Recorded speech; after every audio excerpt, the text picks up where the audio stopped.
Hi అండి, నమస్తే. నేను మీ doctor Naveen Thota, consultant neurologist, Sydney city hospital, Vijayawada. చాలామంది మన ఓపీకి వచ్చే వాళ్ళు ఒక బేసిక్ క్వశ్చన్ అడుగుతూ ఉంటారండి. సార్, నా చేతులు కాళ్ళు వణుకుతున్నాయి, నేను పార్కిన్సన్స్ జబ్బుతో సఫర్ అవుతున్నానా అనే ప్రశ్న అడుగుతూ ఉంటారు. వణుకుడికి జబ్బు గల కారణాలు మనం చూద్దామండి. సో మోస్ట్ కామన్గా మనం పార్కిన్సన్స్ అనుకున్నా కూడా ఇతర రుగ్మతలు కూడా మనకు వణుకుడు అనేది వస్తూ ఉంటుంది. మనకి మోస్ట్ కామన్గా సఫర్ అయ్యేది థైరాయిడ్ అండి. అంటే థైరాయిడ్ ఎక్కువ ఉన్న వాళ్ళలో కూడా మనకి చేతులు కాళ్ళు వణుకటం, దాంతోపాటు గుండె దడ రావటం అనే ఫీచర్స్ అనేది ఉంటాయి. దాంతోపాటు కొన్ని రకాలైన మందులు, ఎస్పెషల్లీ ఆస్మాకు వాడుతూ ఉంటాం, వీటిని బీటా అగోనిస్ట్ అంటాం. ఈ వాడే వాళ్ళలో కూడా మనకి వణుకుడు అనేది వస్తూ ఉంటుందండి. ఇంకో మోస్ట్ కామన్ టాక్సిన్ అండి. ఎక్కువగా మందు తాగే వాళ్ళు కూడా ఏదైనా వస్తువు పట్టుకున్నా, నడిచేటప్పుడు కానీ, మందు దిగిపోయిన తర్వాత బాగా వణుకుతూ ఉంటారు.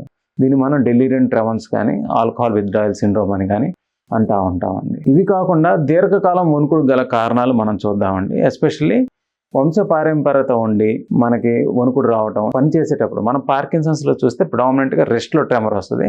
అలా కాకుండా ఏమైనా పని చేసినప్పుడు, రాయాలన్నప్పుడు వణుకుడు వస్తూ ఉంటుంది. కనీసం వాళ్ళు గ్లాసులో నుంచి నీళ్లు కూడా తీసుకొని తాగలేకపోతూ ఉంటారు. కానీ దీనికి ప్రిడామినెంట్ ఫీచర్ అంటే 70-80% మందిలో వీళ్ళకి వంశంలో కూడా వణుకుడు అనేది ఉంటుంది. దీన్ని ఫెమిలియల్ ఎసెన్షియల్ ట్రెమర్ అంటామండి. ఇంకోటి పోస్ట్ స్ట్రోక్, అంటే పక్షవాతం వచ్చాక, చిన్న మెదడు పక్షవాతం లేదా కాండంలో పక్షవాతం వచ్చాక మెదడు కోఆర్డినేషన్ తప్పి ఏదైనా పని చేయాలంటే వాళ్ళకి వణుకుడు వస్తూ ఉంటుంది. కొంతమంది నడుస్తుంటే తూగుతూ ఉంటారు. ఎంత తీవ్రంగా ఉంటుందని రోడ్డు మీద వెళ్ళే వాళ్ళు మీరు తాగి ఊగుతున్నారా అనేది అడుగుతూ ఉంటారు. దీన్ని మనం post stroke sequelae or post stroke tremor or ataxia అనేది అంటూ ఉంటాం. ప్రధానమైందంటే పార్కిన్సన్స్ డిసీజ్. మనం పార్కిన్సన్స్ డిసీజ్ అంటే ప్రధానంగా 4 ఫీచర్స్ ఉంటాయంటే, ఒకటి మనిషి నిదానం అయిపోవటం, నడుస్తుంటే ఊగినట్టు అంటే ఇంబ్యాలెన్స్, ఒకటి చేతులు కాళ్ళు వణుకుతాం, కండరాలు బిగుతైపోవటం అనే 4 ఫీచర్స్ అనేవి పార్కిన్సన్స్ డిసీజ్లో ఉంటాయి. ఇది ఉంటే మాత్రం మనం పార్కిన్సన్స్ డిసీజ్ అనేది మనం సస్పెక్ట్ చేయాలి.